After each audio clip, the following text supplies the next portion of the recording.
Inscreva-se agora mesmo. Se você gosta de histórias de vingança e justiça milionárias, este vídeo é para você.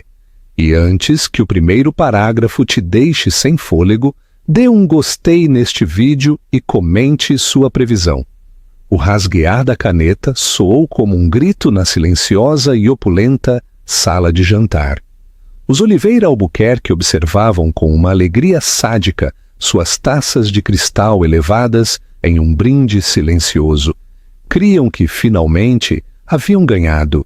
Criam que estavam se livrando de uma garçonete interesseira que não se encaixava em seu mundo prestigioso. Enquanto Helena assinava os papéis do divórcio na véspera de Natal, as lágrimas caíam sobre o documento impecável e seu marido, Marcos, nem sequer podia olhá-la nos olhos. Mas, à medida que a tinta secava, eles não tinham nem ideia do erro que acabavam de cometer. Não sabiam que a garota pobre que estavam chutando para a chuva era, na verdade, a única herdeira do Império Bittencourt. E para quando se inteirassem, custaria absolutamente tudo a eles. A luminária de cristal sobre a mesa de jantar na mansão dos Oliveira Albuquerque custava mais do que a casa em que Helena cresceu. Ou, pelo menos, a casa que ela disse a Marcos que cresceu. Seus cristais projetavam arco-íris fraturados sobre a prístina toalha de mesa branca. Mas não havia calidez na luz. Helena ajustou a bainha de seu vestido azul marinho. Era modesto, elegante e comprado em uma loja de departamentos. Junto aos brilhantes vestidos de grife que usavam sua sogra, Beatriz, e sua cunhada, Carla, parecia um trapo. "Passe-me o sal, querida", disse Beatriz, sua voz gotejando essa distintiva mistura de cortesia e veneno que havia aperfeiçoado durante 60 anos. "Se você puder alcançar. Sei que está acostumada a mesas menores, mesas lotadas de lanchonete, não é?" Sorbiu seu merlot envelhecido. "Mamãe, que não seja rude", disse Carla. Helena era garçonete, não cliente. Está acostumada a estar de pé ao lado das mesas. Helena sentiu o familiar ardor da humilhação subir por suas bochechas.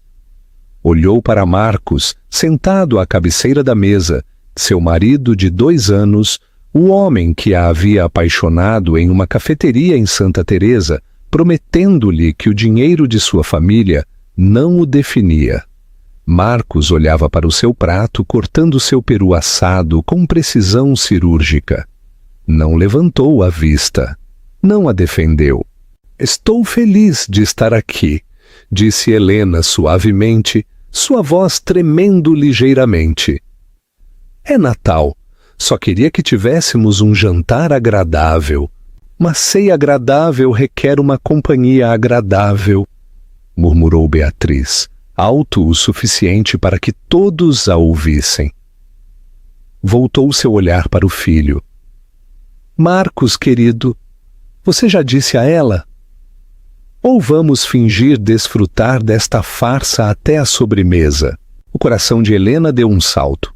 O garfo dela caiu. Chocou-se ruidosamente contra a porcelana, provocando um susto em Marcos. "Me dizer o quê?" perguntou Helena, olhando entre eles.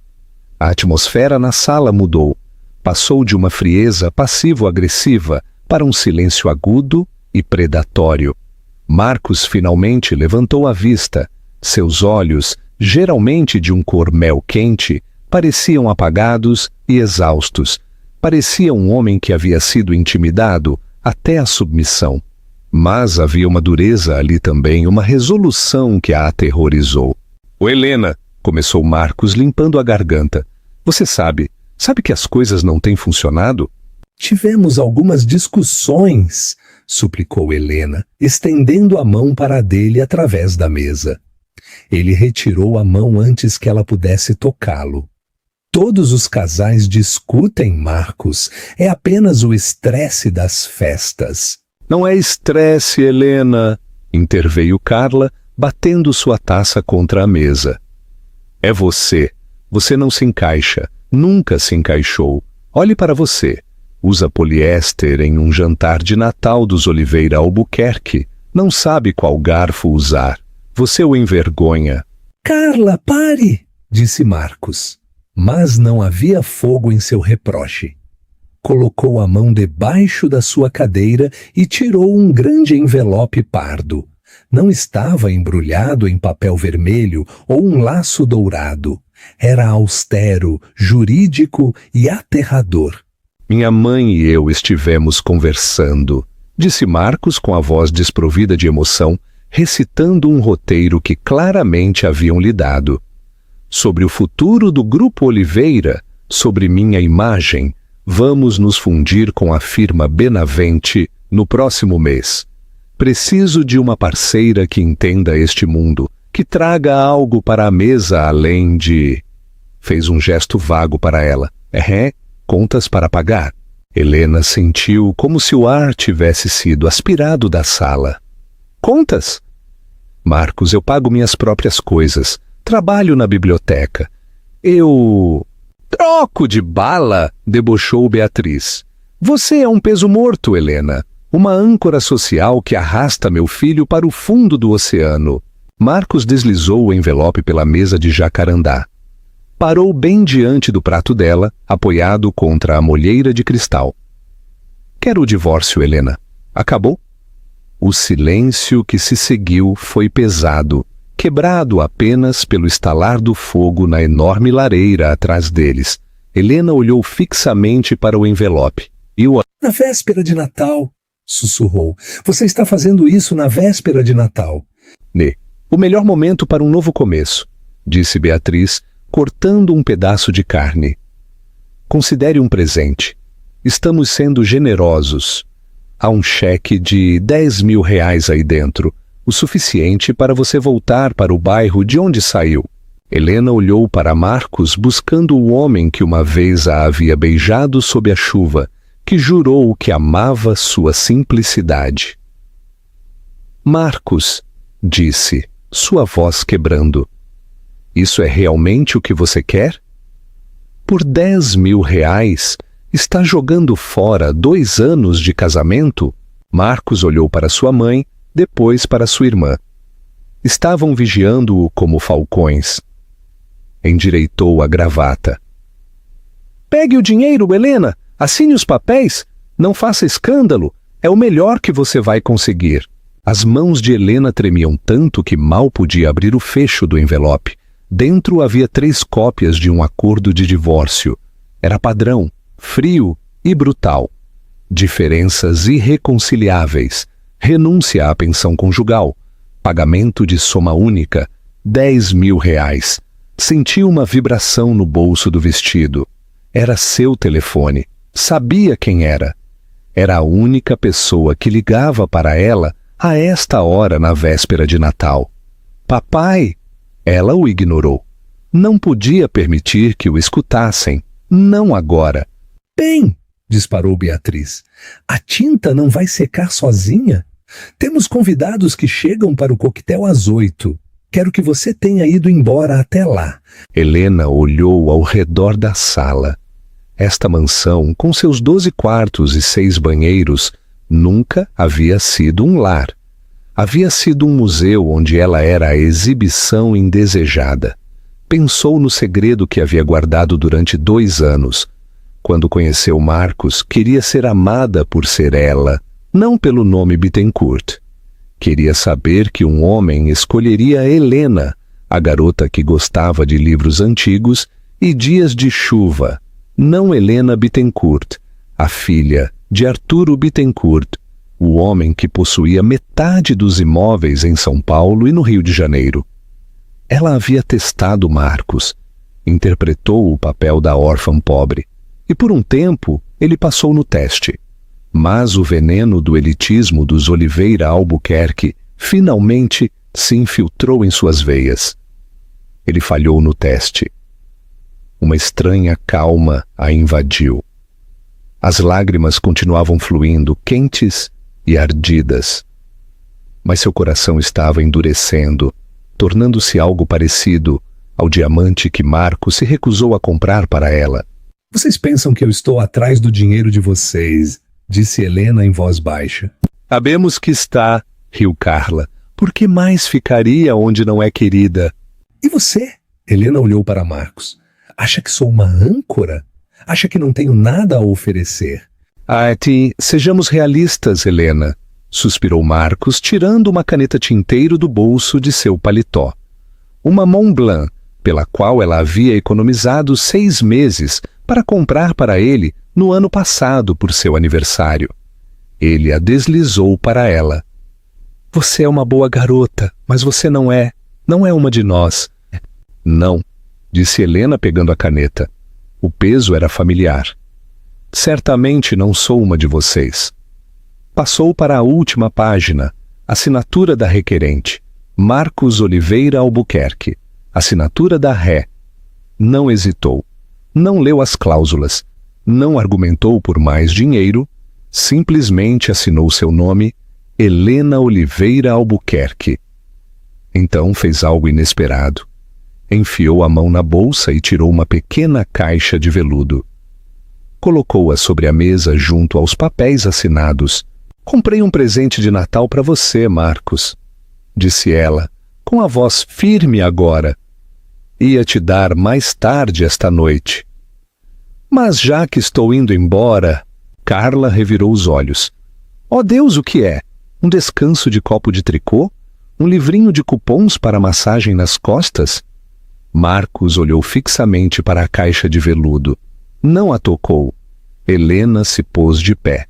A cadeira rangeu ruidosamente contra o chão. Olhou para Beatriz, depois para Carla, e finalmente fixou seu olhar em Marcos. Você pode ficar com os 10.000, disse ela. Eu não preciso deles. Não seja uma mártir, cuspiu Beatriz. Você não tem nada. Tenho minha dignidade, disse Helena. E a partir deste momento, tenho minha liberdade.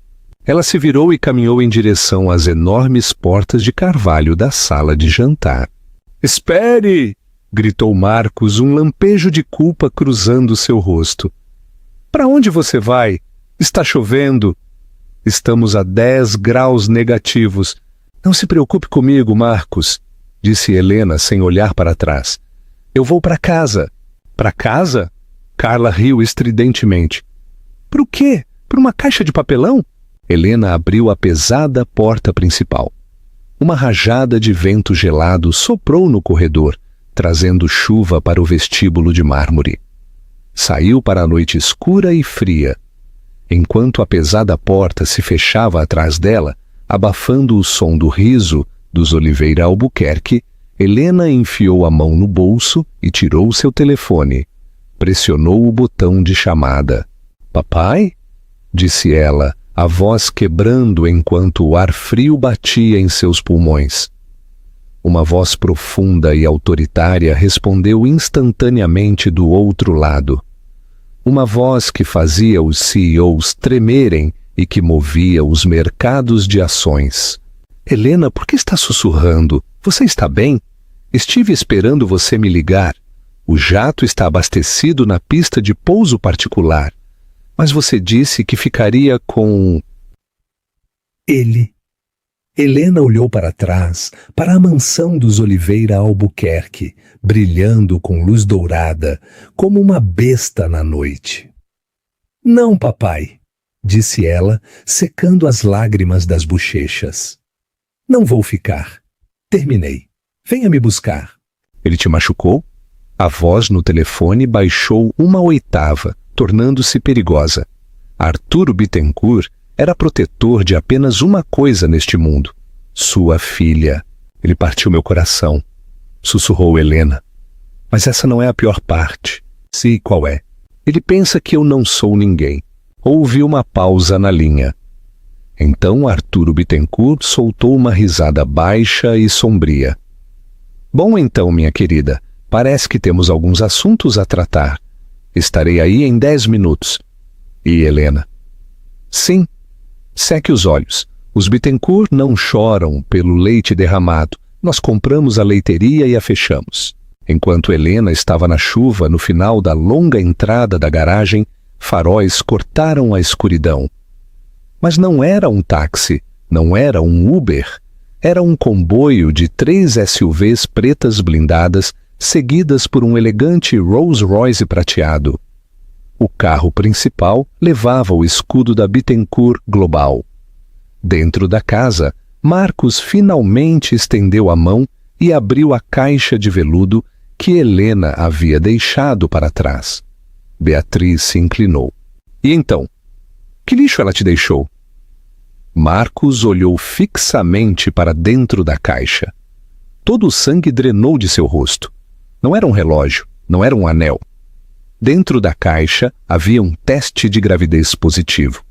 E embaixo, uma pequena nota escrita com a elegante letra de Helena. Você disse que eu não trazia nada para a mesa. Eu estava te trazendo um filho. Feliz Natal, Marcos. Marcos deixou cair a caixa. O teste de plástico ressoou contra sua louça fina. O que é? Exigiu Beatriz. Ela está grávida, sussurrou Marcos, o horror surgindo nele. Acabei de me divorciar da minha esposa grávida no meio de uma tempestade. Lá fora, a porta do Rolls-Royce se abriu e um homem de terno saiu na chuva, segurando um enorme guarda-chuva. Fez uma profunda reverência a Helena. Senhorita Bittencourt, disse o motorista. Seu pai está esperando. O jogo tinha acabado de começar. Pergunta para a audiência. Se você fosse Marcos naquele momento, sentiria mais medo pela vingança ou mais arrependimento por ter perdido o herdeiro Bittencourt? Conte-me nos comentários. Ele viu. O vento uivava, açoitante o cabelo de Helena sobre seu rosto, picando suas bochechas manchadas de lágrimas. Mas no momento em que se abriu a porta do Rolls-Royce prateado, o frio desapareceu. Uma calidez irradiava do veículo, com cheiro de couro caro e madeira nobre. Arturo Bittencourt saiu. Aos seus 65 anos, era uma figura imponente. Usava um casaco de cachemire que custava mais do que a anuidade do Country Club dos Oliveira Albuquerque. Seu cabelo era prateado, seus olhos de um azul aço penetrante. Os mesmos olhos que Helena tinha. Não parecia um pai amoroso naquele momento. Parecia um senhor da guerra inspecionando um campo de batalha. Não se importava com a chuva molhando seus sapatos italianos. Aproximou-se de Helena e a envolveu em um abraço esmagador. Te peguei! Rugiu contra o cabelo dela. Te peguei, Ellie! Helena desabou contra ele, a força finalmente abandonando suas pernas. Eu tentei, papai. De verdade, eu tentei. Eu sei, disse Arturo, sua voz ficando tensa. Você tem um coração grande demais para este mundo e, certamente, grande demais para esses insetos. Mirou a mansão Oliveira Albuquerque. Através das cortinas da janela da sala de jantar, podia ver silhuetas se movendo. Eles te machucaram? Que me humilharam, soluçou Helena. Me fizeram assinar papéis, me deram R$10.000 para eu ir embora. Arturo zombou, um som como um tiro. 10.000! Eu dou mais gorjeta para o meu Caddy. O motorista, um homem corpulento chamado Silas, que era chefe de segurança de Arturo há 20 anos, segurou o guarda-chuva sobre eles. Senhor, deveríamos colocá-la para dentro, está muito frio. Arturo assentiu e guiou Helena para a parte traseira do Rolls-Royce. O interior era um santuário, os assentos eram aquecidos, jazz suave tocava pelos alto-falantes ocultos e uma jarra de cristal com água repousava em um console. Enquanto Silas colocava o carro em marcha, a porta principal da casa Oliveira Albuquerque se abriu de golpe. Marcos saiu cambaleando para o pórtico, sem fôlego.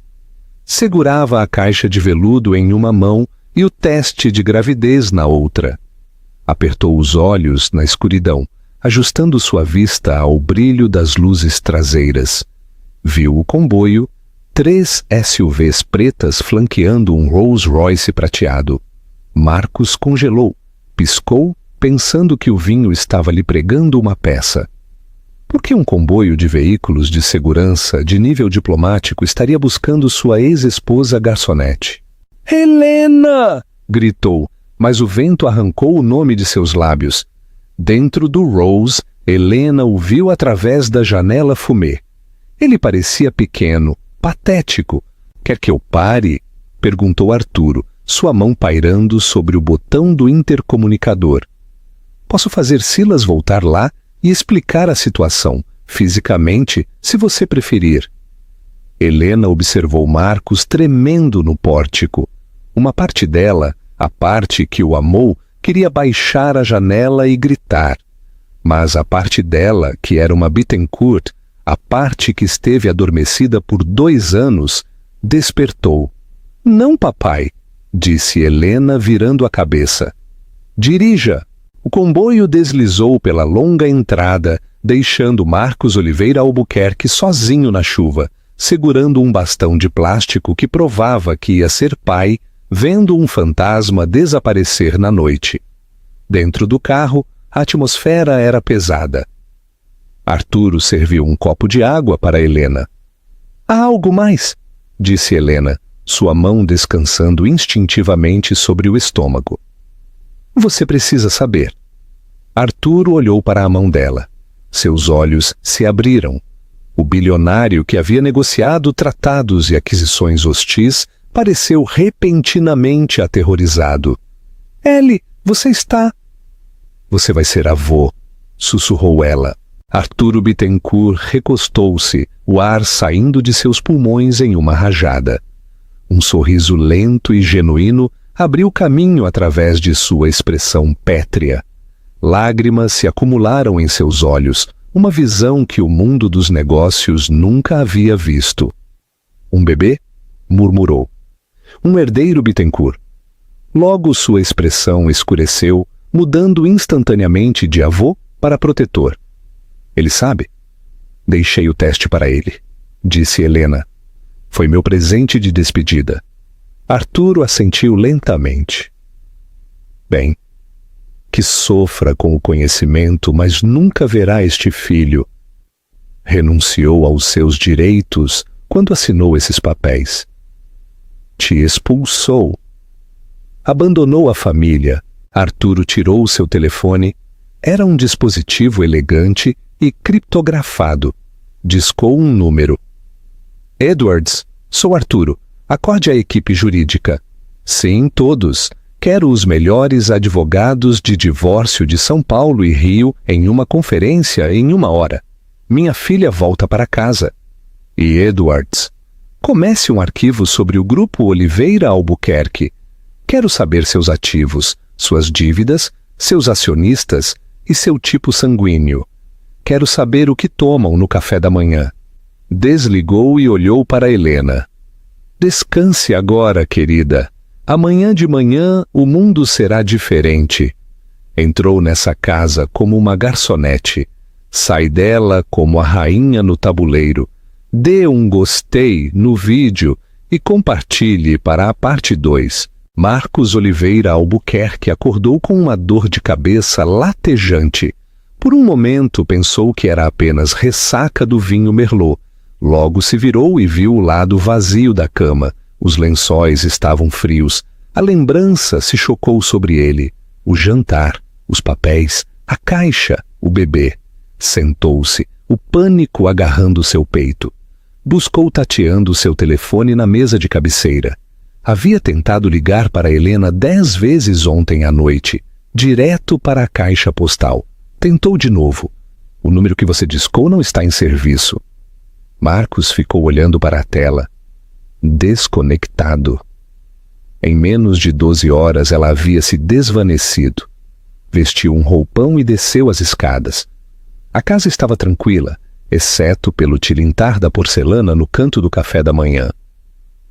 Beatriz e Carla já estavam lá. com um aspecto fresco e despreocupado. Beatriz estava lendo o jornal Valor Econômico. Carla estava navegando no Instagram. "Sente-se, Marcos", disse Beatriz sem levantar a vista. "Coma algo. Você está com um aspecto terrível." "O telefone dela está desconectado", disse Marcos andando pela sala. "Mamãe, ela está grávida. Expulsamos uma mulher grávida para uma tempestade. Afirma que está grávida", corrigiu Beatriz, sorvendo seu chá.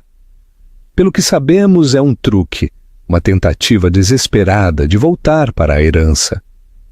"Vi o teste, mamãe. Foi positivo." "Testes podem ser falsificados", interveio Carla, mordendo um croissant. "Você pode comprar testes positivos online por R$ 20. É um movimento clássico de interesseira." Marcos passou a mão pelo cabelo. "Mas e se for real? Esse é meu filho." Beatriz finalmente largou o jornal. Mirou o filho com uma mistura de pena e aborrecimento. "Marcos, escute-me. Mesmo que haja uma criança, de verdade você quer que Helena a crie? Não tem dinheiro, não tem educação, não tem contatos. Se a criança existir, processaremos pela custódia total. Temos o nome Oliveira Albuquerque. Temos os melhores advogados. Ela tem R$ 10.000 e uma história de dar pena. Nenhum juiz dará o bebê a ela." Marcos parou de andar. "Tirar o bebê dela?" "Com certeza", disse Beatriz suavemente. "Criaremos a criança corretamente. Internatos, lições de protocolo, a Ivy League. Salvaremos a criança de uma vida de mediocridade. Mas primeiro devemos nos concentrar. Hoje é a reunião preliminar para a fusão Benavente." "A fusão?", murmurou Marcos. "Certo." "Este acordo triplicará nosso patrimônio líquido, Marcos", disse Beatriz, seus olhos brilhando. "O Grupo Benavente está atuando em nome de um investidor silencioso, Titan Holdings. Buscam adquirir uma firma de tamanho médio, com valores familiares e legado. Esses somos nós. Se fecharmos este acordo, entraremos no grupo dos bilionários. Não permita que uma garçonete chorona nos estrague isso." Marcos respirou fundo. Sua mãe tinha razão. O dinheiro consertava tudo. Se Helena realmente tinha o bebê, ele simplesmente poderia comprar sua saída da culpa. Poderia pagar a ela, ficar com o filho e seguir adiante. "De acordo", disse Marcos, endireitando a postura. "De acordo. Vamos nos preparar." "Que horas é a reunião?" 10h46 na sede da Benavente, na Faria Lima, em São Paulo.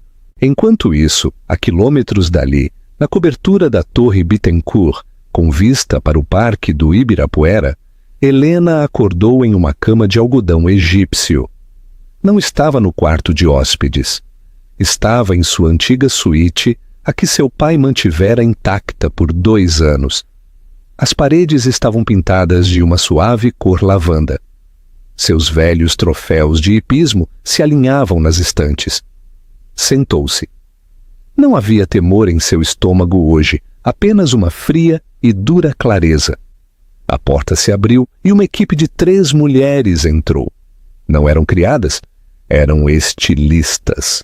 "Bom dia, senhorita Bittencourt", disse a estilista principal, uma mulher francesa chamada Céline. "Seu pai solicitou que a preparássemos para uma reunião de negócios", disse, e cito, "vista-a para matar." Helena deslizou para fora da cama. Caminhou até a janela do chão ao teto. Abaixo dela, a cidade de São Paulo parecia um circuito, zumbindo de energia. "Ele disse para qual reunião?", perguntou Helena. "Disse que você assistirá à preliminar de aquisição", disse Céline, empurrando uma arara de roupas. "Disse que você é a nova CEO interina da Titan Holdings." Helena congelou. Titan Holdings. Ela conhecia as empresas de fachada de seu pai. Titan era a entidade que comprava o Grupo Oliveira Albuquerque. Um sorriso lento se estendeu por seu rosto. Não era um sorriso agradável. Já vejo, disse Helena. Virou-se para a arara de roupas. Haviam ido embora os vestidos de poliéster de loja de departamentos. Haviam ido embora os sapatos sensatos. Pendurados ali estavam terninhos de poder da Chanel, Armani e McQueen. Não, disse Helena, afastando um terno azul marinho. Azul não. Marcos gosta de azul. Pensa que me faz parecer doce. Alcançou a parte traseira e tirou um terno em um carmesim profundo, vermelho sangue. Era afiado, bem cortado e agressivo. Este, disse ela. Excelente escolha, disse Celine. E para as joias? Helena caminhou até seu toucador. Abriu um cofre escondido atrás do espelho. Dentro estavam os diamantes Bittencourt, relíquias que estiveram na família por gerações. Passou pelas modestas pérolas. Buscou um colar que sua mãe lhe deixara. Uma corrente de platina que sustentava um único e massivo diamante negro rodeado de rubis. Parecia uma gota de sangue escuro. Este, disse Helena. Uma hora depois, Helena se olhou no espelho. A garota que havia chorado por um peru assado havia ido embora. Em seu lugar estava Helena Bittencourt. Seu cabelo estava recolhido em um coque severo e elegante. Sua maquiagem era impecável, enfatizando suas maçãs do rosto afiadas e olhos gelados. O terno vermelho gritava poder. O diamante gritava riqueza. Saiu para a sala de estar onde Arturo estava esperando. Estava bebendo expresso e lendo um expediente. Levantou a vista e o orgulho se inchou em seu peito. Você se parece com sua mãe, disse suavemente. Que Deus a tenha. Ela teria aproveitado isso. Estão prontos os papéis? Perguntou Helena, calçando as luvas de couro preto. Tudo está pronto, disse Arturo, levantando-se. Os Oliveira Albuquerque pensam que estão se reunindo com um representante chamado Sr. Sands. Não têm ideia de que a Titan Holdings é uma subsidiária da Bittencourt. E o divórcio? Meus advogados o apresentaram às 9h desta manhã, disse Arturo. Mas o apresentamos em uma jurisdição diferente. Apresentamos por fraude e angústia emocional. Congelamos as contas conjuntas deles à espera de uma investigação. Ainda não sabem, apontou Helena. Não saberão até que seus cartões sejam rejeitados no almoço. Arturo sorriu com suficiência. Mas primeiro, a reunião. Arturo aproximou-se dela e colocou as mãos sobre seus ombros. Helena, você tem certeza de que quer fazer isso? Não tem que estar na sala. Eu posso esmagá-los por você. Helena ajustou as luvas. Pensou no desprezo de Beatriz. Pensou no riso de Carla. Pensou em Marcos assinando os papéis sem olhá-la. Não, papai, disse friamente. Quero ver as caras deles. Quero que saibam exatamente quem descartaram. Muito bem. Arturo ofereceu seu braço. Vamos no carro da empresa? A sala de conferências na Benavente Corp era toda vidro e aço. Marcos, Beatriz e Carla estavam sentados a um lado da longa mesa. Estavam nervosos. Estas eram as grandes ligas. Deixe de batucar, Marcos, sibilou Beatriz. Está amassando seu terno. Onde estão eles? Marcos olhou o relógio. São 10h10. Jogo de poder, sussurrou Carla. Fazem-nos esperar para mostrar que estão no comando. Somos os Oliveira Albuquerque, disse Beatriz, embora sua voz tenha tremido ligeiramente. Somos sócios, não mendigos! De repente, a pesada porta dupla se abriu. Uma equipe de 6 advogados com ternos cinzas entrou, colocando grossos arquivos sobre a mesa. Não falaram. Ficaram de pé atrás das cadeiras vazias do lado oposto. Logo, um homem anunciou da entrada. Por favor, fiquem de pé para receber o presidente da Bittencourt Global e a CEO da Titan Holdings. Marcos franziu a testa. Bittencourt Global. Achei que estávamos tratando com a Benavente. Beatriz ficou pálida. Bittencourt? Esse é Arturo Bittencourt, o bilionário. Por que ele está envolvido? Antes que pudessem processar o nome, Arturo Bittencourt entrou. A sala pareceu encolher ao redor de sua presença. Não olhou para eles. Caminhou até a cabeceira da mesa e permaneceu de pé. Benavente, disse Arturo, sua voz ecoando. Minha filha, a CEO. O fôlego de Marcos parou. Observou a entrada. Entrou uma mulher. O clique de seus saltos de sola vermelha ressoou no chão de mármore. Usava um terno vermelho sangue que lhe caía como uma segunda pele. Irradiava riqueza, poder e perigo. Caminhou até a cadeira em frente a Marcos. Colocou um portfólio de couro preto familiar sobre a mesa. Levantou a vista. A boca de Marcos se abriu. A Beatriz deixou cair a caneta. Carla arquejou audivelmente. Era Helena, mas não era a Helena que conheciam. Esta não era a garçonete. Esta era uma rainha. Olá, Marcos, disse Helena, sua voz suave e fria como o gelo. Creio que temos alguns assuntos pendentes, e não estou falando dos pratos do jantar. Marcos se pôs de pé, derrubando a cadeira. Helena, o quê? O que faz aqui? Quem... Sente-se, Sr. Oliveira Albuquerque, latiu Arturo Bittencourt. Está na presença de minha filha, Helena Bittencourt, única herdeira do Império Bittencourt. O silêncio que se seguiu foi absoluto. Foi o som de 3 mundos se despedaçando de uma vez. Helena sorriu. Agora, falemos desta fusão. Ou eu deveria dizer, aquisição.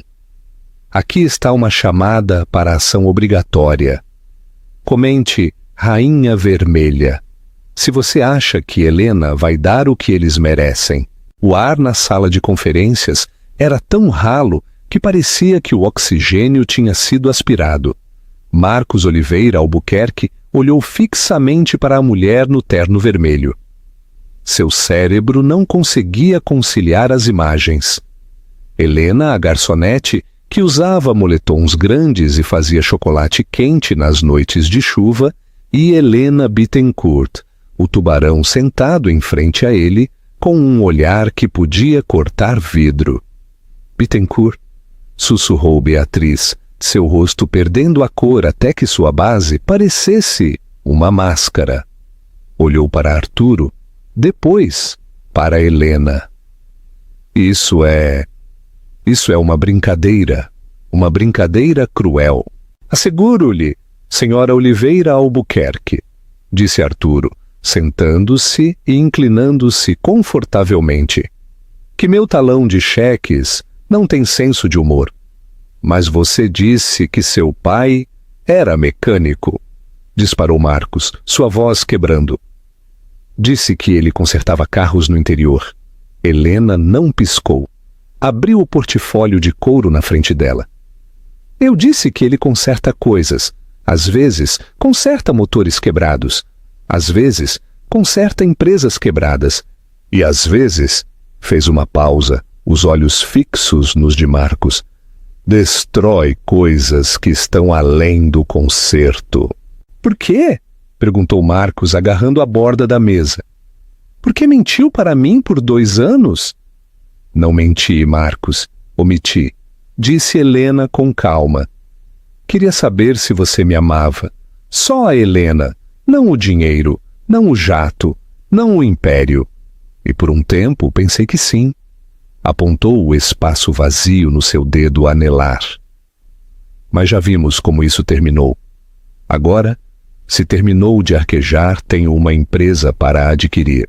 Beatriz, sempre a sobrevivente, endireitou a coluna. Forçou um sorriso que parecia mais uma careta. Bem, alisou a saia. Isso é inesperado. Mas em última instância são boas notícias, não? Somos família, Helena. Tecnicamente, ainda é uma Oliveira Albuquerque até que processem os papéis. Isso faz a fusão ainda mais fluida. Podemos manter tudo em família. Arturo soltou uma risada seca e estridente. A audácia é impressionante, senhora. Isso eu lhe concedo. Estamos aqui para discutir negócios. Interveio Helena, silenciando o pai com um sutil gesto de mão. Vocês têm a impressão de que a Titan Holdings quer se fundir com o Grupo Oliveira Albuquerque, que conservarão seus assentos no conselho, que receberão um pagamento de 50 milhões de reais. Esse foi o acordo com os representantes da Benavente, disse Carla, tentando soar dura, mas falhando. Os representantes da Benavente eram figurantes, disse Helena. Tirou um documento da pasta e o deslizou pela mesa. Girou perfeitamente, parando diante de Marcos. A oferta mudou. Marcos olhou o documento. Seus olhos se abriram. R$1, sussurrou. Perdão, guinchou Beatriz. Arrancou o papel de Marcos. Preço de aquisição, R$1. Isso é um insulto. Nossos ativos sozinhos valem 40 milhões. Seus ativos relatados valem 40 milhões, corrigiu Helena. Mas falemos de seus passivos. Falemos das coisas que discutem à mesa quando pensam que a criadagem não está ouvindo. Helena bateu na mesa com uma unha impecavelmente feita. Ponto 1, disse ela. A fábrica no interior. Estiveram ignorando regulamentações de segurança por 3 anos para economizar 15% em despesas. Lembro-me de você se gabando de subornar o inspetor local, Marcos. Disse. Essa gente tem sorte de ter trabalho. Quem se importa com ventilação? Marcos ficou pálido. Eu nunca... Tenho as datas registradas, disse Helena friamente, e os investigadores do meu pai confirmaram esta manhã. Se isso se tornar público, suas ações caem a 0 e vocês vão para a prisão. Beatriz estava tremendo agora. Você não pode provar. Ponto 2, continuou Helena ignorando-a. As contas no exterior. Carla, você adora falar das suas compras livres de impostos. Está canalizando lucros da companhia para uma empresa fantasma chamada Blue Sky Ventures, para evitar os impostos brasileiros. Isso é fraude fiscal. Cárcere federal. 5 a 10 anos. Carla deixou cair o celular. Bateu no tapete com um som surdo. E ponto 3, disse Helena, a voz baixando para um sussurro perigoso. Os empréstimos estão alavancados até o pescoço. Devem ao banco 20 milhões que vencem no próximo mês. Contavam com esta fusão para pagar. Sem este acordo, o Grupo Oliveira Albuquerque estará em falência para 1º de fevereiro. Helena inclinou-se para a frente. Então aqui está o novo trato. Titan Holdings adquire o Grupo Oliveira Albuquerque por R$1. Assumimos suas dívidas, tomamos seus ativos.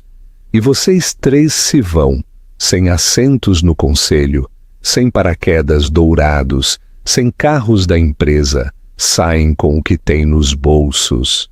Não assinarei isso, sibilou Beatriz batendo a mão sobre a mesa. Eu construí esta empresa. Não deixarei que uma menina rancorosa a roube. Helena pôs-se de pé lentamente. Parecia medir 3 metros. Então não assine, saia por essa porta. Mas no momento em que o fizer, libero os relatórios de segurança à imprensa. Envio os arquivos fiscais à Receita Federal. E ligo para o banco, que por sinal meu pai possui uma participação de controle.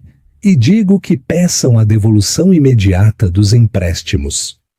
Mirou seu relógio de diamante. Tem 5 minutos. Depois disso, os destruam. O silêncio se alongou, agônico e brutal. Marcos olhou para a mãe. Beatriz olhou para a parede, com o peito arfando. Percebeu que fora superada. Havia tratado Helena como um móvel. e agora o móvel estava derrubando um piano sobre sua cabeça. Marcos! Sussurrou Beatriz, sua voz derrotada. Assine! Mamãe, disse Carla com os olhos cheios de lágrimas. Assine! Ou vamos para a cadeia! Com a mão trêmula, Marcos pegou a caneta. Olhou para Helena pela última vez. Não viu amor nos olhos dela, só o reflexo frio e duro de seus próprios erros. Assinou o papel. Marcos Oliveira Albuquerque. Pronto, está feliz? Perguntou rouco. Helena recolheu o documento, soprou a tinta, tal como Beatriz dissera para ela fazer na noite anterior. Feliz? Refletiu Helena. Não, Marcos, não estou feliz. Estou grávida, divorciada, e o pai do meu filho é um covarde, mas estou satisfeita. Virou-se para Arturo. Terminamos aqui. Arturo levantou-se, abotoando o paletó. Um prazer fazer negócios. Segurança os escoltará para fora do edifício. Tem 1 hora para desocupar seus pertences dos escritórios. Qualquer coisa deixada torna-se propriedade da Titan Holdings. 1 hora, gritou Carla. Meus quadros, propriedade da Titan, disse Arturo, dando as costas a eles. Enquanto Helena caminhava para a porta, Marcos se lançou à frente. Helena, espera! O bebê! Precisamos falar sobre o bebê. Helena parou, não se virou. Fale com meus advogados, Marcos, mas te advirto, batalhas de custódia são caras. E a partir de agora, mostrou o contrato assinado, você está desempregado. Não vá embora. Veja o final e diga nos comentários se acha que merecem a cadeia. O caminho da sala de conferências até os elevadores pareceu uma procissão fúnebre para os Oliveira Albuquerque. Guardas de segurança, homens corpulentos com uniformes da Titan, os flanqueavam, assegurando que não tocassem em nada na saída. Isso é um pesadelo, soluçou Carla, agarrando a bolsa de grife. Mamãe, faça algo! Cale-se, Carla! Gritou Beatriz, embora parecesse prestes a desmaiar. Preciso pensar. Precisamos de uma estratégia. Não temos dinheiro, mamãe! Gritou Marcos, pressionando o botão do elevador violentamente. Ela levou tudo, levou a empresa. Temos o nome, disse Beatriz com os olhos frenéticos. Temos o nome Oliveira Albuquerque e temos a verdade sobre o bebê. Se ela quer jogar sujo, jogaremos mais sujo. Iremos à imprensa, daremos um giro. Herdeira bilionária rouba empresa familiar e nega acesso ao pai de seu filho. O público ama uma vítima, Marcos. As portas do elevador abriram no saguão, mas Helena estava 2 passos à frente. Uma parede de flashes disparou. Dezenas de repórteres e cinegrafistas estavam aglomerados, contidos por uma corda de veludo. Viram os Oliveira Albuquerque. Senhor Oliveira Albuquerque, é verdade? Obrigou sua esposa grávida a assinar o divórcio no Natal? Beatriz, comentários sobre as acusações de fraude. Marcos, por que deixou a herdeira Bittencourt? Marcos protegeu os olhos. O quê? Como sabem? Um repórter cravou um microfone na cara dele. Recebemos uma cópia do acordo de divórcio assinado ontem à noite. Estipula um pagamento de R$10.000 por diferenças irreconciliáveis. De verdade ofereceu R$10.000 para Helena Bittencourt ir embora? Beatriz empurrou o microfone. Sem comentários! Saiam da frente! Mas estavam presos. Outra repórter se adiantou com um tablet. Estamos ao vivo. Senhor Oliveira Albuquerque, fontes dizem que você não sabia que sua esposa era filha de Arturo Bittencourt. Casou-se por amor ou simplesmente estava decepcionado por ela não ser rica o suficiente para você? Eu a amava, gritou Marcos. Não sabia quem ela era. Então se divorciou porque ela era pobre? Pressionou a repórter. E agora que sabe que é bilionária, se arrepende. A multidão riu. Foi um som cruel. Beatriz agarrou o braço de Marcos. Não responda! Corra! Saíram disparados para a rua apenas para encontrar seu carro de empresa sendo guinchado. Ei, é meu carro! Gritou Marcos. A ordem veio dos novos donos, Titan Holdings, disse o motorista. Começou a chover. Uma garoa fria e gelada. Estavam na calçada, tremendo. Seus casacos ficaram no escritório, ao qual não podiam mais acessar. Transeuntes gravavam vídeos. Oliveira Albuquerque arruinados já era tendência nas redes sociais.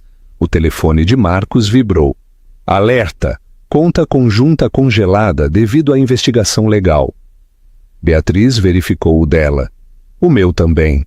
Estavam em São Paulo na chuva, sem carro, sem dinheiro, e o mundo inteiro rindo deles.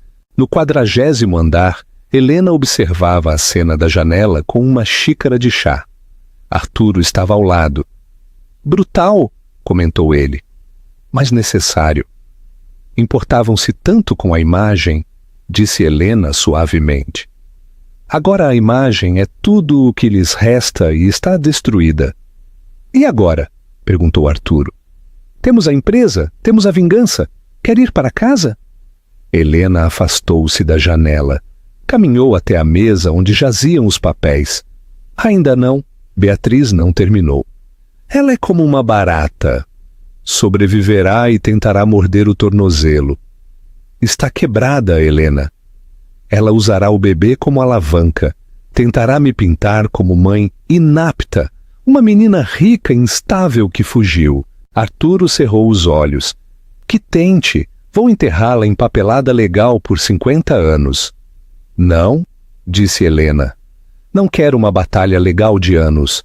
Quero que isso termine permanentemente. Papai, organize uma gala. O baile de caridade de Réveillon Bittencourt. Quero que convide a todos. A imprensa, a elite e os Oliveira Albuquerque. Arturo levantou uma sobrancelha. Especialmente eles? Helena sorriu friamente. Beatriz não resistirá. Pensará que é sua chance de pedir clemência ou chantagear em público. E quando chegar lá, vou revelar o segredo final, o que Marcos não sabe sobre por que deixei o café há 2 anos. Marcos pensa que é vítima. Vou mostrar que não são apenas snobs, são criminosos.